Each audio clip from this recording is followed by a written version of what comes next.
Halo semuanya, kembali lagi sama Movikro. Gimana kabar kalian? Semoga kalian dan keluarga selalu sehat dan bahagia ya. Kali ini Mimin bakal ceritain film berjudul Agent Sun. Film ini diangkat dari kisah nyata yang terjadi pada tahun 1942, mengisahkan 3 orang prajurit Amerika yang mengalami nasib naas saat dalam misi melancarkan serangan. Pesawat yang mereka gunakan terjatuh ke samudra, yang membuat mereka harus bertahan hidup dengan berbagai rintangan di tengah lautan. Nah, gimana kisah seru dari film ini? Gak usah lama-lama lagi, langsung aja kita ceritain filmnya. Kejadian terjadi pada tahun 1942, di mana ada 3 orang pasukan angkatan udara bernama Dixon sebagai pilot. Kemudian Aldrich dan Pastula. Mereka sedang menjalankan sebuah misi pengeboman di negara Jepang. Dalam perjalanan misi yang mereka lakukan ini, mereka menyadari bahwa mereka sudah tersesat dan keluar dari jalur, sehingga mereka harus kembali ke rute yang benar. Karena hal ini, Aldrich mencoba menghubungi pangkalan. Namun sayang tidak ada tanggapan sama sekali dari pihak pangkalan.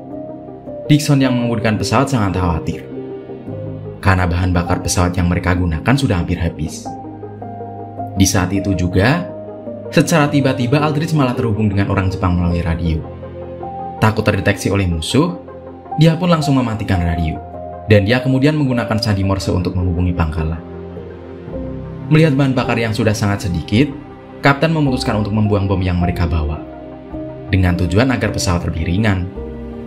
Namun sayang, belum sampai daratan, bahan bakar mereka sudah habis.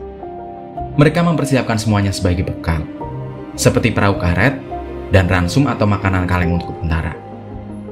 Di malam hari, sang pilot pun kemudian melakukan pendaratan darurat di atas air. Untungnya mereka dapat mendarat dengan selamat.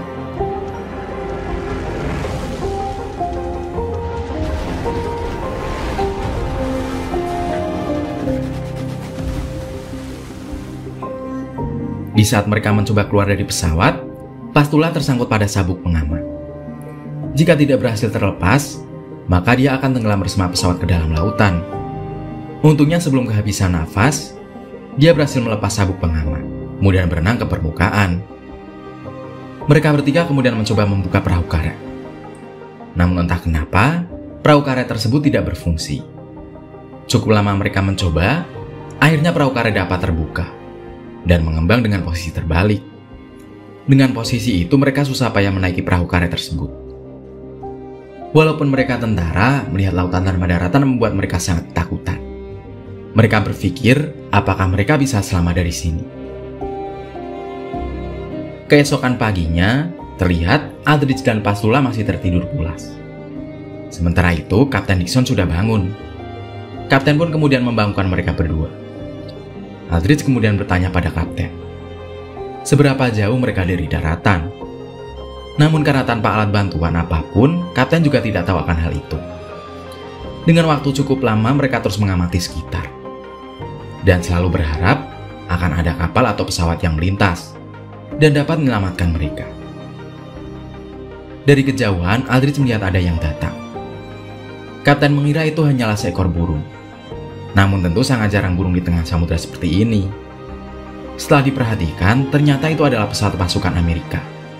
Mereka berusaha memanggil pesawat itu. Namun sayang, pesawat itu menjauh dan tidak melihat keberadaan mereka. Mereka sangat kecewa dan sangat putus asa. Sebagai seorang pasukan militer, Kapten terus menyemangati mereka. Dia berkata, hal seperti ini adalah tantangan bagi para prajurit. Di saat itu mereka baru sadar bahwa perbekalan yang mereka siapkan semalam hilang di saat mendarat darurat. Mereka kemudian mengumpulkan berbagai barang yang tersisa. Namun sayang, tak ada makanan ataupun air minum. Yang tersisa hanya obat-obatan dan beberapa barang lainnya saja. Pastula baru menyadari bahwa dia masih memiliki sebuah pistol. Dia berpikir bahwa pistol ini nanti akan sangat berguna. Dari siang hari sampai tertidur, hingga sore hari, dia tiba-tiba terbangun karena mendengar kedua rekannya yang sedang berbincang akan nasib mereka. Karena seharian tidak makan, mereka bertiga merasa sangat kelaparan. Namun sayang, mereka tidak bisa makan apapun. Bahkan, Kapten meminum kencingnya sendiri untuk menahan rasa haus. Mereka hanya bisa saling menghibur untuk melupakan rasa lapar yang mereka rasakan. Di hari kedua, mereka terbangun dengan tetap dalam keadaan sama, terombang-ambing di tengah lautan. Kapten kemudian menunjukkan arah tujuan mereka, di mana daratan tujuan mereka tersebut berjarak 1000 mil atau sekitar 1600-an kilometer dari sana. Tentu sangat jauh untuk dijangkau mereka. Namun itu hanya perkiraan sang kapten, dia juga tidak tahu pastinya. Karena rasa lapar yang sudah luar biasa melanda, Andritz berniat untuk memancing ikan. Menggunakan alat seadanya mereka membuat pancing. Mereka menggunakan kain untuk umpan. Usaha mereka ternyata berhasil. Kail pancing disambar ikan. Namun sayang, kebahagiaan mereka sirna setelah ikan terlepas. Tidak menyerah begitu saja. Mereka mencoba kembali, bersabar untuk waktu yang cukup lama. Kini Andritz yang merasa sangat kepanasan di tengah lautan mencoba menyegarkan diri dengan berenang.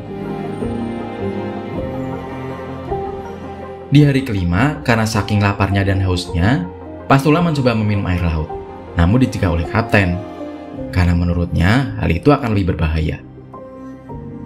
Saat itu kapten menemukan sebuah jangka dan pensil, yang ternyata ada di kantong jaketnya. Tanpa menunggu, dia kemudian menentukan arah, dan menghitung jarak tempat mereka menuju ke daratan. Mereka kemudian membuat sebuah dayung otomatis menggunakan parasut. Dengan menggunakan arus laut, mereka berharap dapat sampai ke daratan. Dan ternyata usaha mereka pun berhasil. Perahu mulai bergerak mengikuti arus air laut. Berharap ada keajaiban datang, mereka berdoa kepada Tuhan memohon agar hujan turun. Doa mereka pun dijawab oleh Tuhan. Malam hari hujan turun dengan lebatnya. Mereka langsung minum sebanyak mungkin, dan tidak lupa menyimpan air untuk persediaan. Hari pun berganti, Andritz kembali mencoba memancing ikan menggunakan umpan kain. Namun sayang tidak ada satupun ikan yang memakannya, dan hanya bermain-main di permukaan. Gemas melihatnya, dia berniat menumbak ikan menggunakan pisau yang dia miliki. Namun kapten melarangnya, karena khawatir jika pisau itu malah akan merusak perahu karet yang mereka gunakan. Andritz yang tak mengindahkan perkataan kapten, kemudian menumbak air dengan membabi buta. Entah kebetulan atau keajaiban, pisaunya menancap sesuatu, dia kira perahunya yang tertancap. Namun ternyata seekor hiu yang dia dapatkan. Tentu saja membuat mereka sangat senang. Tanpa pikir panjang, mereka langsung makan hiu tersebut mentah-mentah. Tidak lupa, mereka juga menyimpan beberapa potong daging hiu untuk perbekalan beberapa hari ke depan. Namun ada satu hal yang menjadi kesalahan mereka. Mereka membuang sisa tubuh ikan hiu tersebut ke laut, membuat kawanan hiu lain yang mencium darah tersebut dan mendekat ke arah perahu mereka. Mereka menghiraukan hiu yang ada di bawah perahu mereka. Hingga malam hari saat tidur, tanpa sadar tangan Andritz masuk ke dalam air saat tidur. Hiu yang terus mengikuti langsung menyambar hingga terluka. Berkat obat yang dibawa, Andritz dapat diobati. Waktu pun terus berlalu. Mereka terus menjalani aktivitas bertiga di atas perahu karet yang terapung di atas lautan, berharap ada kapal atau pesawat yang lewat dan menolong mereka. Namun harapan mereka belum juga datang. Padahal, persediaan makanan dan minuman sebagai bekal sudah semakin menipis. Namun mereka tidak lupa akan adanya Tuhan. Setiap saat mereka senantiasa berdoa kepada Tuhan, agar dapat keluar dari keadaan ini. Suatu hari, ada sebuah burung yang bertengger di atas perahu mereka. Pastula yang sedang memegang pistol meminta Andritz untuk menembak burung tersebut. Saat itu kapten sedang tertidur. Tanpa basa-basi, Andritz menembak burung itu. Kapten yang kaget lantas terbangun. Melihat burung yang ada di air, kapten kemudian memungutnya. Karena darah burung yang menyebar di air, membuat hiu kembali datang ke arah mereka. Kapten terus berenang menuju ke perahu. Dan untungnya masih bisa selamat dari kejaran hiu tersebut. Kapten bilang kepada mereka bahwa daratan kini sudah dekat, terlihat dengan adanya burung camar yang hinggap di perahu mereka. Dan tidak lupa, mereka bertiga menikmati daging burung mentah dengan nikmatnya. Di hari ke-20, keadaan mereka bertiga sudah sangat memprihatinkan. Tubuh kering dengan mucah-pucah tanpa gairah. Rasa penyesalan dan keputusasaan kini mereka rasakan. Perdebatan terjadi antara mereka. Andritz berkata bahwa kapten selalu menyalahkannya dan juga Pastula. Kebenaran terungkap bahwa sebelum keluar jalur, ternyata kapten sempat tertidur saat mengemudikan pesawatnya. Hal itulah yang menjadi penyebab utama atas kejadian yang mereka alami hingga hari ini. Kapten meminta maaf atas kesalahannya itu. Lantas, Andritz dan Pastula memaafkannya. Mereka kini hanya bisa fokus untuk selamat bersama-sama dari keadaan mengenaskan ini. Kapten kemudian memiliki ide untuk membuat alas sepatu sebagai dayung. Mereka terus mengayuh dayung hingga hari ke-30. Dengan sisa tenaga yang mereka miliki, mereka berharap akan menemukan sebuah daratan. Entah itu daratan berpenghuni atau tidak berpenghuni. Yang mereka pikirkan hanya sebuah daratan, yang mungkin ada makanan atau minuman untuk mereka dapat melanjutkan hidup. Di tengah perjalanan, mereka kembali menghadapi badai besar, yang membuat mereka kewalahan menghadapinya.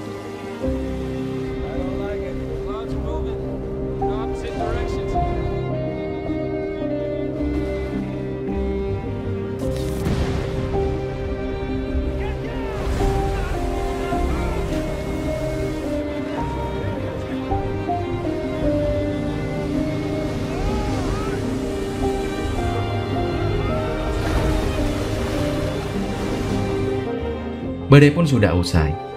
Di hari esoknya, tenaga mereka sudah benar-benar terkuras habis. Dengan keadaan yang sangat lemas, mereka terus memberikan semangat satu sama lain. Mereka yakin bahwa Tuhan akan menolong mereka. Dengan sisa tenaga, mereka kembali mendayung menggunakan tangan. Beberapa lama kemudian, Andritz melihat sebuah daratan samar-samar terlihat di hadapannya. Ketiganya sangat bahagia melihat daratan tersebut. Dengan sisa tenaga dan bantuan dari arus laut, mereka semakin mendekat dengan daratan itu. Dan akhirnya, mereka dapat mencapai pantai berpasir putih yang selama ini mereka impikan. 34 hari mereka habiskan di tengah lautan, dengan harapan dan keyakinan yang tinggi dapat selamat.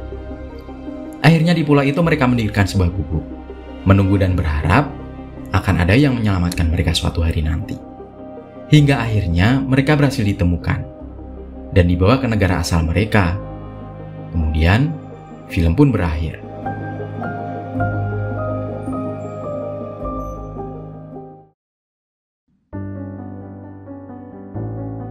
Keajaiban dan kuasa Tuhan akan selalu ada bersama dengan orang-orang yang tidak mudah menyerah dan selalu mengingat Tuhannya. Sebagai manusia, kita memang wajib berusaha dan tidak mudah menyerah. Namun jangan lupa, Tuhanlah yang menentukan segalanya. Di detik terakhir, kadang Tuhan menunjukkan kuasanya kepada kita.